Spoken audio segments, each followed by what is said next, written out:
A loud crash echoed through the banquet hall, followed instantly by the sharp clatter of collapsing chairs.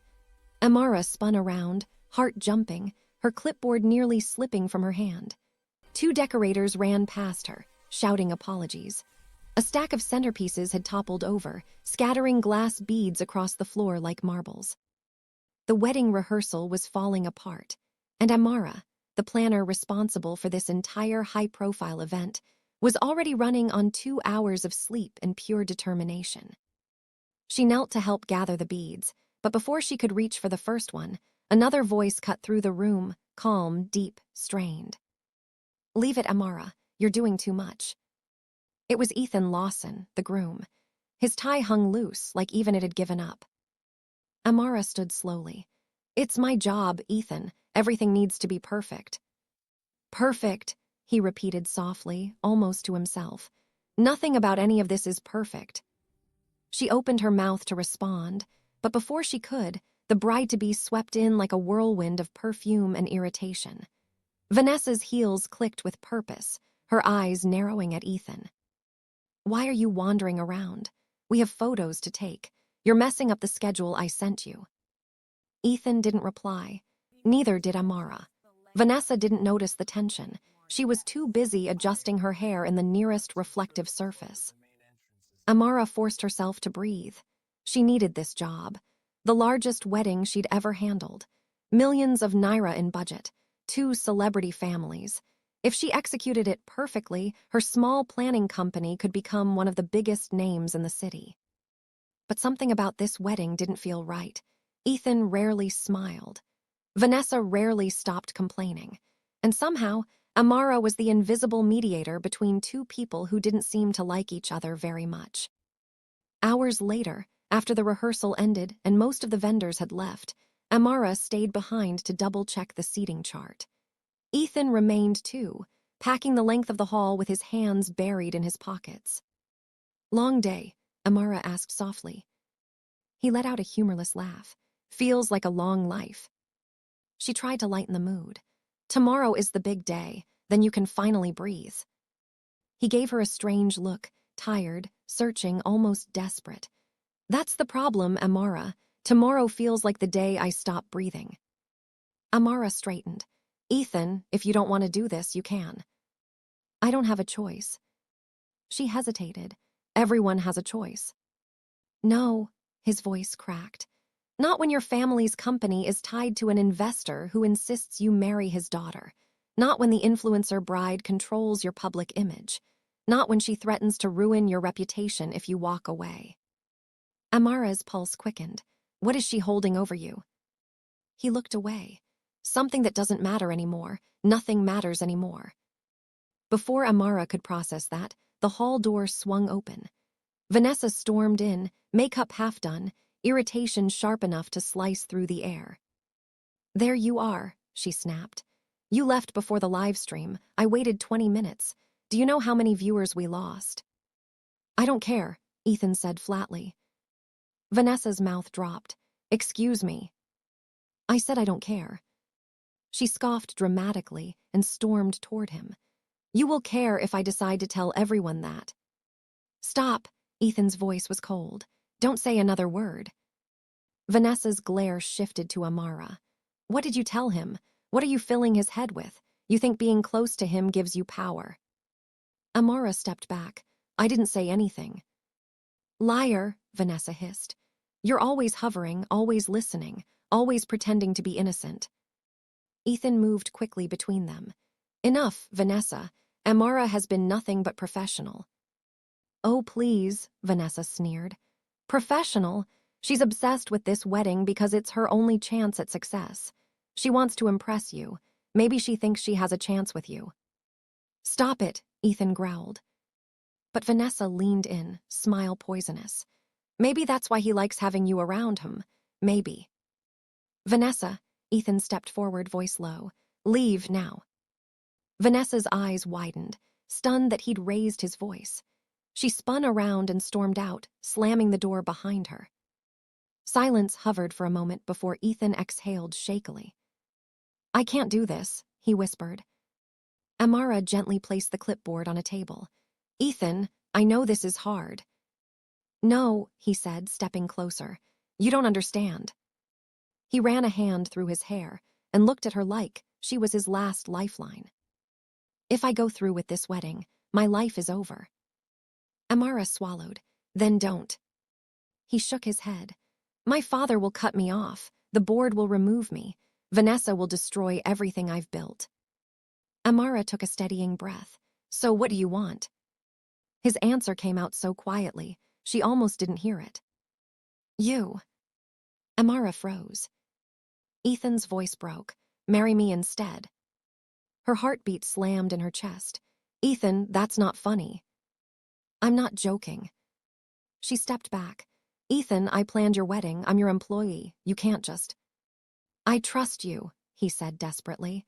You're the only person who sees me, the only one who talks to me like I'm human, the only one who actually listens. Ethan, she whispered helplessly, this isn't the solution. Yes, it is, he insisted. A real marriage, not a performance for cameras, not a contract, not a cage. It's impossible, she said firmly. Tomorrow is your wedding to someone else. His face fell. So that's it, you won't help me. I'm helping you by being honest, she said softly. You're scared, and I understand.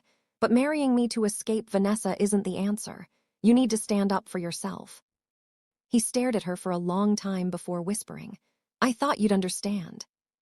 I do, she said. But I can't destroy your entire event.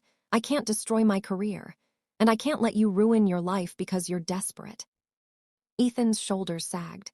He nodded slowly, silently. She gathered her things and walked toward the exit. Just as she reached the door, he said quietly, Please, don't leave me alone tonight. Amara paused but didn't turn around. Get some rest. You'll think clearer in the morning. She stepped out. But clarity did not come in the morning. Instead, chaos arrived. By 8 a.m., guests had begun taking their seats in the beautifully decorated hall. Florists rushed through final arrangements. Photographers positioned themselves. Vanessa posed for pictures eagerly, already live-streaming her flawless makeup. But Ethan was missing. Vanessa hunted down Amara. Where is he? You're supposed to know everything. I'm looking for him, Amara replied, though her voice trembled. They checked the groom's suite.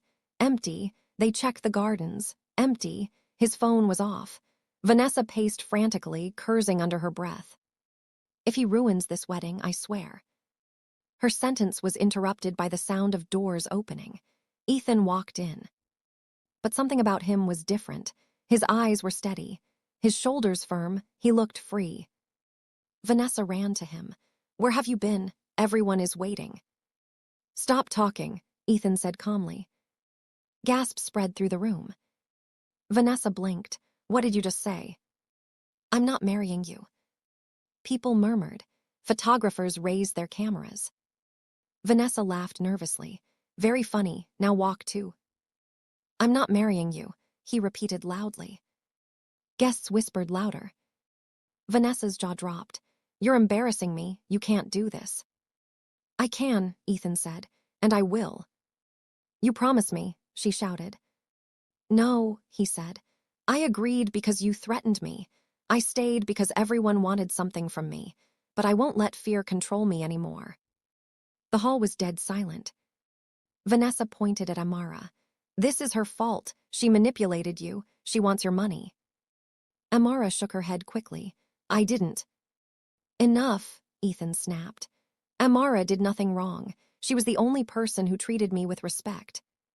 Vanessa's eyes filled with rage. How dare you humiliate me in front of everyone?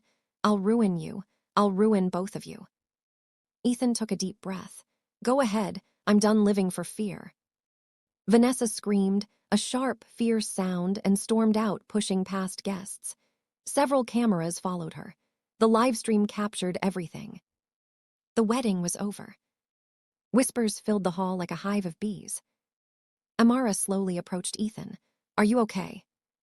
I am, he said, and for the first time since she met him, she believed it. They walked out to the garden to escape the attention. Ethan sat heavily on a bench, and Amara stood beside him, unsure what to say. He finally spoke. I meant what I said last night. I wasn't thinking clearly, but the feeling was real. I wanted someone who didn't see me as a prize or a brand. I understand, she said gently, but you shouldn't marry someone out of panic. He nodded. You were right. After a moment, he looked up. Will you stay my friend? Amara smiled. Yes, I will. He exhaled, relieved. Thank you. Days passed. The scandal dominated headlines, but surprisingly, the public sided with Ethan. Many praised him for breaking free from a toxic, performative relationship. His brand even grew stronger because of his honesty. One afternoon, he invited Amara to his office. I owe you, he said simply. You protected me when you didn't have to. You protected yourself, Amara replied. He slid a document toward her. Then let me help you protect your dream. It was a business partnership proposal, him offering to invest in her event planning company, giving her capital, connections, and resources. Amara stared at it. Ethan, this is too much. It isn't, he said. You changed the direction of my life. I want to help change the direction of yours. She didn't answer immediately, but gratitude filled her chest. This wasn't romance. This wasn't desperation. This was respect, trust, and a new beginning. Amara finally nodded. Thank you, truly. And for the first time since he whispered something reckless in an empty hall, Ethan smiled in a way that looked real. Amara walked out of the office that day knowing something had shifted permanently, not just for him, but for her too. She wasn't just the planner who witnessed a scandal. She was a woman who stood her ground and watched a man reclaim his life. She learned that sometimes the most unexpected twist wasn't the whisper. It was what came after. If you enjoyed this story and want more captivating tales like it, don't forget to like, comment, and subscribe.